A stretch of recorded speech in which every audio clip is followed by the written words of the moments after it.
Hello students, I am Mohit Sharma. स्वागत है आप सभी का मैथमेटिक्स की इस दुनिया में। देखिए, लास्ट क्लास में हम आपके जो 3.1 थी उसके सारे क्वेश्चंस कंप्लीट कर चुके थे, सारे एग्जांपल्स कंप्लीट कर चुके थे और आपको जो हैंड रिटन मेरी पीडीएफ है वो भी मिल रही होगी।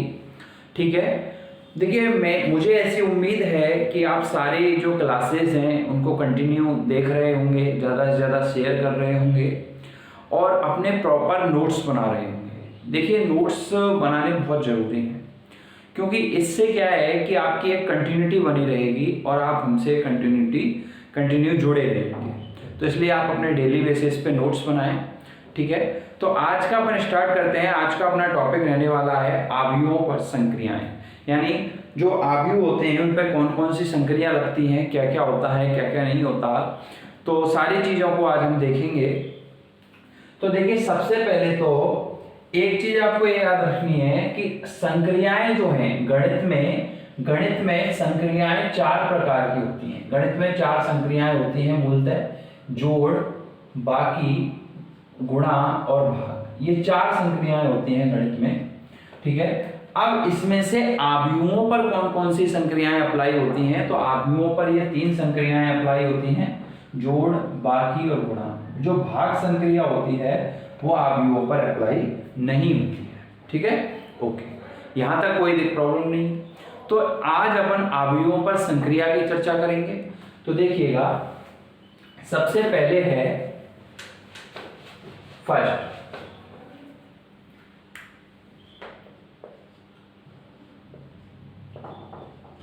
आव्यूहों का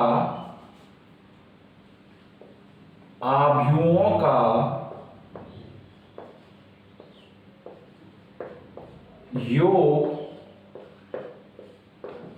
व अंतर।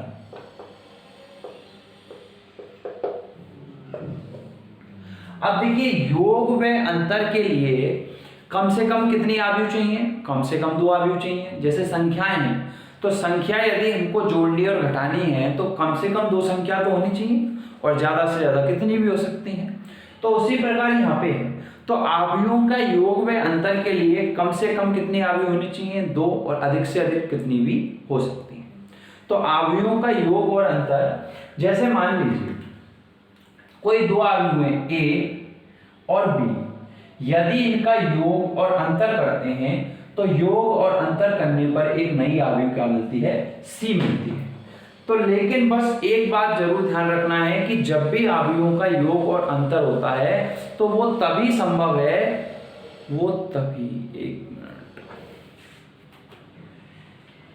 इलेक्ट्रिसिटी प्रॉब्लम थी।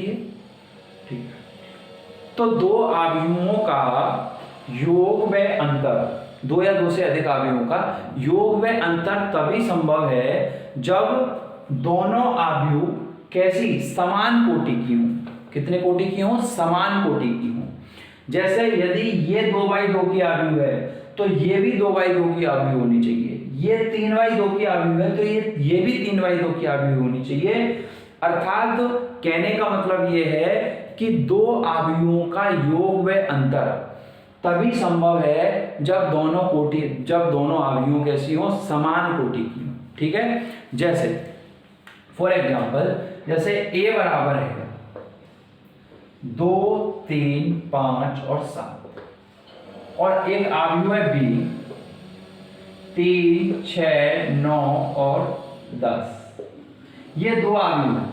अब इन दोनों आव्यूहों का योग और अंतर करना है। तो चाहे इनका योग करें चाहे इनका अंतर करें, योग और अंतर तभी संभव है, हम जानते हैं, कि जब दोनों आव्यूहों की जो कोटि है वो समान हो। तो इसकी कोटि कितनी है? 2/2 है और इसकी भी कोटि कितनी है? 2/2 है। तो इनका योग हो सकता है क्या? हो सकता है। इनका अंतर हो सकता है क्या? हो सकता है। तो सबसे पहले योग करें तो a प्लस बी बराबर क्या होगा? जब भी 2 आव्यूहों का योग किया जाता है तो उनके जो संगत अवयव होते हैं आव्यूहों के, वो आपस में ऐड हो जाते हैं, आपस में जुड़ जाते हैं। तो इसका संगत अवयव कौन है? ये है, तो 2 + 3। इसका संगत अवयव कौन है? ये है, यानी 3 + 6। इसका संगत अवयव ये, तो 5 + 9 और इसका संगत अवयवी है तो 7 + 10। और योग करने के बाद जो आयु प्राप्त होती है वो भी समान कोटि और समान घात की आयु होती है। मतलब जितने कोटि की आयु ए और बी थी उतने ही कोटि की एक नई आयु जो a + b है वो प्राप्त होगी। तो देखिए a + b बराबर क्या आ जाएगा, ये हो जाएगा 5, ये 9, ये 15 और ये 7। तो और इसकी भी कोटि कितनी है, 2/2 है। तो कहने का मतलब ये है कि जब भी दो या दो से अधिक अवयवों का योग और अंतर किया जाता है तो वो योग या अंतर तभी पॉसिबल है जब वो अवयव समान कोटि की हों, और इससे जो प्राप्त अवयव होती है वो भी समान कोटि की ही होती है। तो ये तो हमने a + b निकाला। अब a - b कैसे निकालेंगे, देखिए a - b निकालने के लिए a - b निकालेंगे, वही a - b। अब a - b निकल सकता है क्या, बिल्कुल, क्योंकि a और b दोनों समान कोटि की आयु हैं, और a - b निकालने के बाद जो आयु प्राप्त होगी वो भी समान कोटि यानी 2/2 की होगी। इसमें क्या होगा कि जो संगत अवयव हैं वो घट जाएंगे, तो 2 - 3 और ये 3 - 6, 5 - 9 और ये 7 - 10। तो क्या फाइंड होगा, -1, ये -3, -4 और -3, ठीक है। और इसकी भी कोटि कितनी है, 2/2 है। तो कहने का मतलब ये है कि जब भी दो या दो से अधिक कोटियों का, जब भी दो या दो से अधिक अवयवों का योग या अंतर किया जाता है तो वो तभी संभव है जब वे अवयव समान कोटि की हों, और इससे जो प्राप्त अवयव होती है योग या अंतर के बाद वो भी उतने ही कोटि की आयु प्राप्त होती है जितने की जिन आयुओं का योग किया है या अंतर किया है वो है, ठीक है। ओके, तो ये फर्स्ट टॉपिक क्लियर है। और इसके देखिए हैंड रिटन नोट्स हैं, वो बहुत अच्छे से मैंने आपको प्रोवाइड करवा रखे हैं, बहुत अच्छे से रिटर्न है, तो वो आपको अवेलेबल हो जाएंगे। क्लियर है, ओके। तो ये आयुओं का योग और अंतर क्लियर हो गया।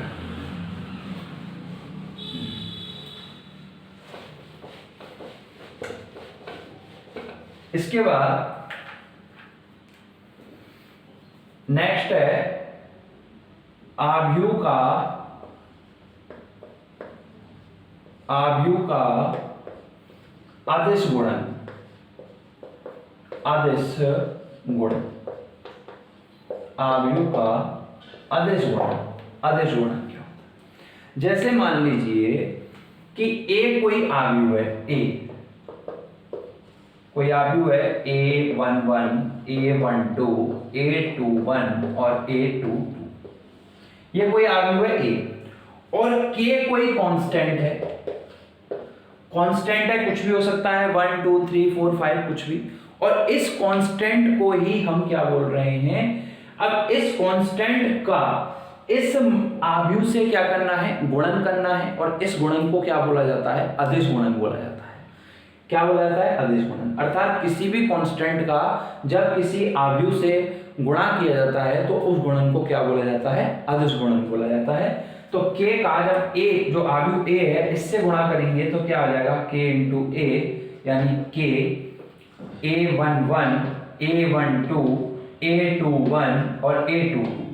अर्थात ये जो k है कांस्टेंट, इसको आयु के प्रत्येक अवयव के साथ गुणा कर दीजिए, ठीक है। तो इसका प्रत्येक अवयव के साथ गुणा कर देंगे तो यह आ जाएगा k A11, k A12, k A21 और k A22, ठीक है। अब एक एग्जांपल से इसको समझें, एक एग्जांपल से इसको समझें, तो देखिएगा एक एग्जांपल से कैसे समझते हैं इसको।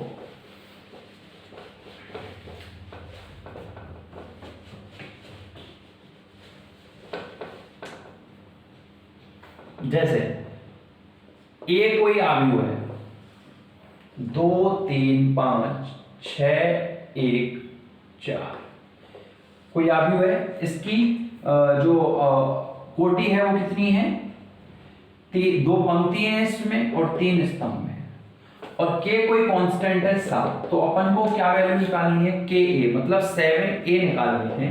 तो 7a निकालने के लिए हम क्या करेंगे कि जो 7 है इसका प्रत्येक अवयव के साथ क्या कर दो, मल्टीप्लाई कर दो। तो ये हो जाएगा 7 इंटू 2 यानी 14, और ये हो जाएगा 7 × 21, 7 × 35, 7 × 42, 7 और 7 × 28। तो ये होता है आव्यूह का अदिश गुणन, आव्यूह का अदिश गुणन। ठीक है, ओके।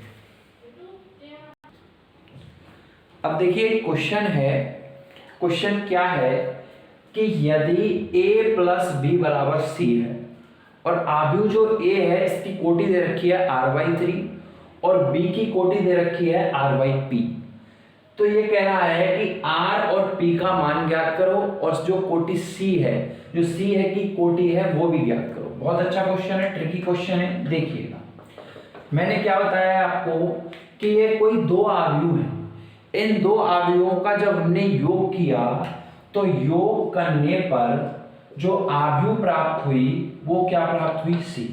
हम जानते हैं अब आव्यूह a की कोटि आपको क्या दे रखी है, आव्यूह a की कोटि दे रखी है r/3 और आव्यूह b की कोटि दे रखी है r/p, आव्यूह a की कोटि r/3 और b की कोटि है 2/p, b की a की कोटि r/3 है और b की कोटि है 2/p, 2/p है। तो ये कह रहा है कि r और p का मान ज्ञात कीजिए और c की कोटि भी ज्ञात कीजिए। अब c की कोटि तो कुछ दे नहीं रखी, तो हमने ये क्या मान ली, m/n मान ली। अब मैंने अभी थोड़ी देर पहले आपको बताया था कि जब भी दो आव्यूहों का योग किया जाता है तो वो तभी संभव होता है जब दोनों आव्यूहों की कोटियां बराबर हों और इससे जो प्राप्त नया आव्यूह है उसकी भी कोटि इन दोनों कोटियों की आव्यूहों की कोटियों के बराबर होगी। अर्थात कहने का मतलब ये है कि जो r/3 है वो किसके बराबर होगा, 2/p के, और 2/p किसके बराबर होगा, m/n के। अर्थात कहने का मतलब ये है कि ये तो इसके बराबर और ये इसके बराबर, ठीक है, और ये इसके बराबर और ये इसके बराबर। अर्थात r बराबर 2 बराबर n और 3 बराबर p बराबर n। तो देखिए r की वैल्यू तो क्या आ गई, इससे 2 आ गई, और p की वैल्यू क्या आ गई, 3 आ गई। तो r और p की वैल्यू तो ये आ गई। और क्या कह रहा है कि c की कोटि ज्ञात कीजिए। c की कोटि हमने मानी क्या है, m/n मानी है। m की वैल्यू कितनी है, यहाँ पे 2 है, और p की वैल्यू कितनी है, p की वैल्यू कितनी है, और n की वैल्यू कितनी है, 3 है, 3 है। तो जो c की कोटि होगी वो कितनी होगी, 2/3 होगी। और देखिए यहाँ से a और b की कोटि भी देखिए 2/3 आ रही है। r की वैल्यू कितनी आई है, 2 आई है ना, तो ये हो गई 2/3, और p की वैल्यू कितनी है, 3, तो ये भी 2/3। ठीक है, ये समझ आया आपको क्वेश्चन। इसके बाद हमारा जो नेक्स्ट टॉपिक है, ये टॉपिक इंपॉर्टेंट है, इंपॉर्टेंट टॉपिक है ये।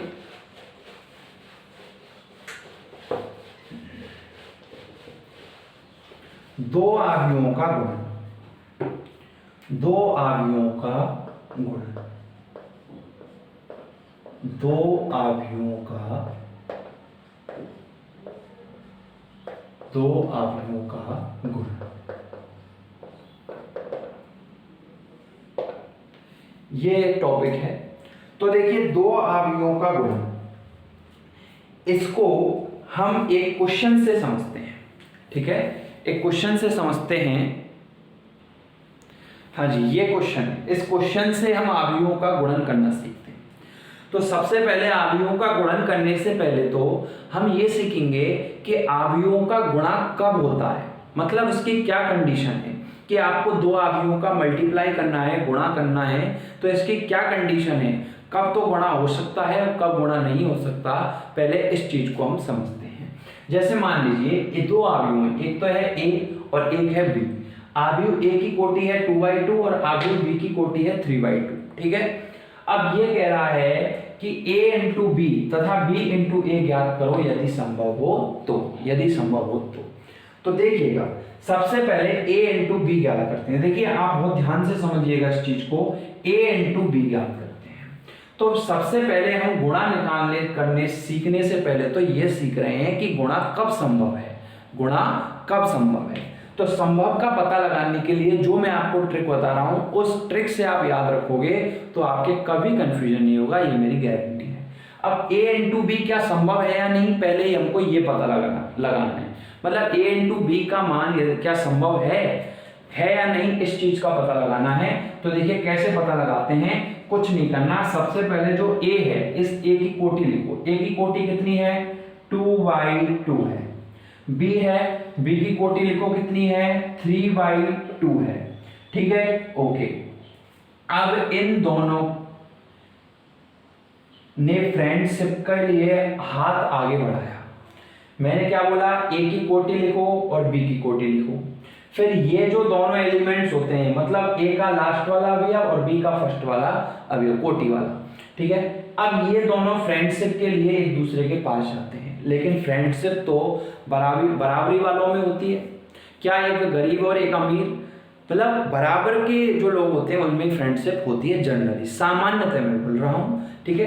तो क्या ये दोनों बराबर हैं? ये तो इसने तो 2 हाथ बढ़ाए हैं दोस्ती के लिए और इसने 3 हाथ बढ़ाए हैं दोस्ती के लिए, और दोस्ती तो बराबरी वालों में होती है। तो क्या इनमें दोस्ती संभव है? दोस्ती संभव नहीं है, दोस्ती संभव नहीं है, दोस्ती संभव नहीं है। अर्थात जो a इंटू बी है उसका मान संभव नहीं है, अर्थात a इंटू बी का मान संभव नहीं है। मैंने दोबारा इसको समझा रहा हूं कि हमको सबसे पहले गुणा करने से पहले तो ये पता लगाना है कि क्या गुणा संभव है a इंटू बी। तो a की कोटि लिखी और b की कोटि लिखी। फिर इन दोनों एलिमेंट जो है, यानी ये वाले जो पद, ये दोस्ती के लिए इन दोनों ने अपना हाथ आगे बढ़ाया। इसने 2 हाथ बढ़ाए, इसने 3 हाथ बढ़ाए, अलग अलग हो गए। क्या दोस्ती संभव है? नहीं, संभव नहीं है। अर्थात ये जो a इंटू बी है इसका मान संभव नहीं है, मान संभव नहीं है, मान संभव नहीं है, मान संभव नहीं है। अब देखिए b इंटू ए, b इंटू ए। अब b इंटू ए क्या संभव है? तो सबसे पहले b की कोटि देखो आप, b की कोटि कितनी है, b की कोटि लिखो 3/2 और a की कोटि लिखो 2/2। अब संभव है या नहीं इसका पता लगाते हैं। तो इसने दोस्ती के 2 हाथ आगे बढ़ाए और इसने भी दोस्ती के 2 हाथ आगे बढ़ाए, दोनों ने 2 हाथ आगे बढ़ा दिए, दोनों बराबर हो गए, मतलब इनमें दोस्ती हो जाएगी। दोस्ती संभव है, दोस्ती संभव है। अर्थात ये जो b इंटू ए इसका मान क्या है, संभव है, संभव है। मतलब कुछ नहीं करना, यदि ये जो घेरा बनाया है मैंने, इसमें यदि ये दोनों मान समान आ जाएं तो ये क्या है, मल्टीप्लाई, जो भी मल्टीप्लाई है, अवयवों का गुणन है, वो संभव है। और यदि ये दोनों बराबर नहीं आए तो जो गुणन है वो संभव नहीं है। क्लियर है यहाँ तक? देखिए ये जो, अब इससे क्या रूल निकल के आया, इससे एक रूल ये निकल के आया, क्योंकि हम जानते हैं कि जैसे मान लीजिए ये आव्यूह है, इस आव्यूह की कोटि 2/2 है, तो इसमें जो ये पहला m होता है ना, ये तो पंक्तियों की संख्या दिखाता है, और n जो ये लास्ट वाला स्तंभों की संख्या दिखाता है। इसमें ये जो 3 है ये तो पंक्तियों की संख्या है और 2 है वो स्तंभों की संख्या है। अब यहाँ 2 क्या है, आव्यूह a में क्या है, स्तंभों की संख्या, और 3 क्या है, आव्यूह b में पंक्तियों की संख्या है। और यहाँ 2 क्या है, आव्यूह b में क्या, स्तंभों की संख्या, और 2 क्या है, आव्यूह a में पंक्तियों की संख्या है। अर्थात जैसे मान लीजिए a इंटू बी निकालना है, तो यदि a में स्तंभों की संख्या और b में पंक्तियों की संख्या यदि बराबर है तो a इंटू बी निकल सकता है, अर्थात 2 अवयवों का गुणन हो सकता है। और यदि a में स्तंभों की संख्या और b में पंक्तियों की संख्या के बराबर नहीं है तो दोनों अवयवों का गुणन नहीं हो सकता। जैसे यहाँ देखिए b इंटू ए संभव है ना, ये संभव कब है, जब देखिए आव्यूह b में स्तंभों की संख्या आव्यूह a में पंक्तियों की संख्या के बराबर है तो गुणन संभव है। अब यहाँ a इंटू बी संभव क्यों नहीं है, क्योंकि आव्यूह a में स्तंभों की संख्या और आव्यूह b में पंक्तियों की संख्या के बराबर नहीं है, तो इसलिए ये जो a इंटू बी है वो संभव नहीं है। क्लियर है यहाँ तक? अब एक क्वेश्चन और देखते हैं, इससे आपको बहुत इजीली समझ में आ जाएगा, ठीक है, अवयवों के गुणन से रिलेटेड। अभी देखिए हम गुणन करना नहीं सीख रहे हैं, अभी हम बस ये सीख रहे हैं कि गुणन कब संभव है, गुणन कब संभव है, बस अभी ये सीख रहे हैं कि गुणा कब हो सकता है और कब नहीं हो सकता है। जैसे फॉर एग्जाम्पल एक क्वेश्चन हम लेते हैं कि एक दे रखा है आव्यूह ए, एक आव्यूह ए दे रखा है, आव्यूह ए दे रखा है, आव्यूह ए बराबर दे रखा है 1 3 5 4 2 1 और 0 0 8। आव्यूह बी दे रखा है, आव्यूह बी, आव्यूह बी है 3 2 1 4 4 2 और आव्यूह सी दे रखा है 1 2 3 1 2 3 और हमें ये बताना है कि ये क्या ये निम्नलिखित मान संभव है, जैसे a इंटू बी है, ठीक है, सेकंड है b इंटू ए, थर्ड है a इंटू सी, फोर्थ है c इंटू ए, फिफ्थ है b इंटू सी, सिक्स्थ है c इंटू बी, सेवन है a into B into C, a into B into C, 8 है c into a into B, c into a into B और 9 है b into a into C. तो क्या ये मान संभव है, मतलब क्या ये गुणा संभव है? तो देखिए सबसे पहले कैसे निकालते हैं, आव्यूह ए जो है, इस आव्यूह ए की कोटि क्या है, 3 पंक्ति 3 स्तंभ में तो 3/3। बी की कोटि क्या है, 3 पंक्ति 2 स्तंभ तो 3/2 और सी की कोटि क्या है, 3 पंक्ति 1 स्तंभ तो 3/1। ठीक है, अब a इंटू बी क्या संभव है, तो संभव है या नहीं इसका पता लगाने के लिए मैंने आपको बताया था कि सबसे पहले a की कोटि लिखो, a की कोटि कितनी है, 3/3 है, फिर b की कोटि लिखो, b की कोटि कितनी है, 3/2 है। अब ये जो दोनों अवयव हैं ये दोस्ती के लिए अपना हाथ आगे बढ़ाते हैं, इसने भी दोस्ती के लिए 3 हाथ आगे बढ़ाए, इसने भी दोस्ती के लिए 3 हाथ आगे बढ़ाए, दोनों ने समान हाथ आगे बढ़ाए, दोनों समान कैटेगरी के हैं, अर्थात इनमें दोस्ती संभव है, अर्थात बी जो a इंटू बी है वो क्या है, संभव है, संभव है, संभव है। अर्थात जो a में स्तंभों की संख्या है और b में पंक्तियों की संख्या है दोनों बराबर हैं, तो अर्थात a इंटू बी है वो संभव है।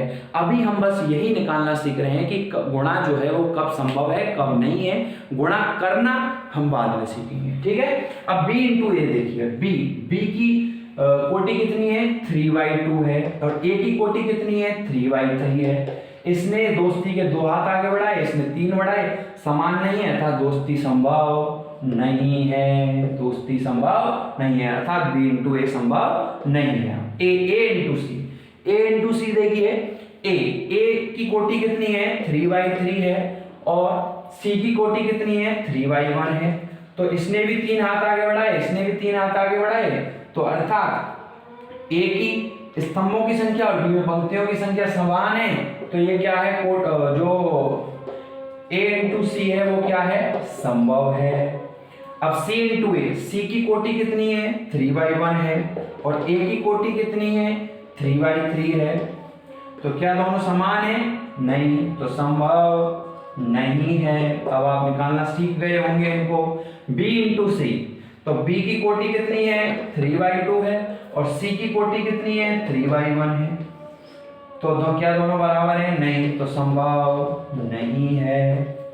c इंटू बी, c की कोटि कितनी है, 3/1 है और b की कोटि कितनी है, 3/2 है, क्या दोनों समान है, नहीं, तो संभव नहीं है, संभव नहीं है। अब a into B into C, तो देखिएगा a इंटू बी इंटू सी को मैं आपको यहां बताता हूं, a into B into C, तो देखिए a की कोटि कितनी है, 3/3 है, b की कोटि कितनी है, 3/2 है और c की कोटि कितनी है, 3/1 है। इसने दोस्ती के 3 हाथ आगे बढ़ाए, इसने भी दोस्ती के 3 हाथ आगे बढ़ाए, यहां तक तो ठीक बात है। लेकिन इसने दोस्ती के 2 हाथ आगे बढ़ाए और इसने दोस्ती के 3 हाथ आगे बढ़ाए, मतलब ये दोनों बराबर नहीं है, अर्थात संभव नहीं है। अब आप ये बोलोगे कि सर ये तो बराबर है, नहीं, देखिए ये तो बराबर है, अर्थात a इंटू बी तो संभव है, लेकिन a इंटू बी का जब a इंटू बी के बाद जो हमको मैट्रिक्स प्राप्त होगी, जो आव्यूह प्राप्त होगा, उसका यदि अपन c से मल्टीप्लाई करेंगे तो वो जो मल्टीप्लाई है, वो जो गुणन है, वो संभव नहीं होगा। अतः a इंटू बी इंटू सी संभव नहीं है। अब c इंटू ए इंटू बी, तो c इंटू ए इंटू बी, तो c की कोटि कितनी है, 3/1 है, a की कोटि कितनी है, 3/3 है, और b की कोटि कितनी है, 3/2 है। तो यहाँ तो स्टार्टिंग से ही फेल हो गया। तो देखिए 1 और 3 है और ये 3 और 3 है, लेकिन यहाँ तो सेम आ रहा है, अर्थात a इंटू बी तो संभव है, लेकिन a इंटू बी को जब c से मल्टीप्लाई करेंगे तो वो संभव नहीं होगा, तो इसलिए c इंटू ए इंटू बी संभव नहीं है। और लास्ट निकल रहा है b इंटू ए इंटू सी, तो b इंटू ए इंटू सी दिख रहा होगा आपको, b इंटू ए इंटू सी, ऊपर लिख देता हूं, b इंटू ए इंटू सी, b इंटू ए इंटू सी। तो b की कोटि कितनी है, 3/2, a की कोटि कितनी है, 3/3, और c की कोटि कितनी है, 3/1। तो क्या ये दोनों बराबर आ रहे हैं क्या, ये तो बराबर है, लेकिन ये बराबर नहीं है, इसलिए संभव नहीं है। तो इस प्रकार आपने अभी तक ये सीखा कि आव्यूहों का गुणन संभव कब होता है, अर्थात जैसे मान लीजिए 2 आव्यूह हैं a और b, तो इनका गुणा तभी संभव है जब आव्यूह a में स्तंभों की संख्या आव्यूह b में पंक्तियों की संख्या के बराबर हो, तो आव्यूह जो a और b है इनका गुणन जो a इंटू बी है वो संभव है, अन्यथा नहीं। इसके बाद जो हमारी नेक्स्ट क्लास होगी उसमें हम आव्यूहों का गुणन कैसे किया जाता है वो सीखेंगे। वेरी वेरी मोस्ट है ये, क्योंकि इससे जो पूरा चैप्टर में ये आपके यूज आएंगे, पूरी जो आप मैथ आगे हायर एजुकेशन में पढ़ोगे वहाँ भी काफ़ी काम आएंगी, तो इसलिए इस टॉपिक को आप आगे ध्यान से समझेंगे। और देखिए जो आपके लिए इतना सारा अच्छा ये कंटेंट प्रोवाइड किया जा रहा है, इसका आप ज़्यादा से ज़्यादा लाभ उठाएं, ज़्यादा से ज़्यादा वीडियो को शेयर करें, चैनल को सब्सक्राइब करें। और देखिए यदि व्यूज़ कम मिलते हैं तो हम क्लासेस कंटिन्यू नहीं रखेंगे, मैं आपको क्लियर बता दूँ। यदि व्यूज़ अच्छे मिलते रहे हम क्योंकि हम इससे मोटिवेट हो पाएंगे, मैं इससे मोटिवेट हो पाऊंगा, अच्छे से अच्छा आपको कंटेंट दे पाऊंगा। क्योंकि यदि व्यूज़ नहीं मिलेंगे तो मुझे पता ही नहीं लगेगा कि स्टूडेंट्स इनका लाभ ले पा रहे हैं कि नहीं क्लासेस का। और आप जो 11th क्लास के आपके जो भी जो स्टूडेंट्स हैं, जो भी आपके फ्रेंड्स हैं, उनसे बोले हैं कि सीरियसली अपना टारगेट 100/100 का है, तो उसको लेकर के तैयारी करें और आप अपना पूरा ध्यान रखें घर पे। Thank you so much.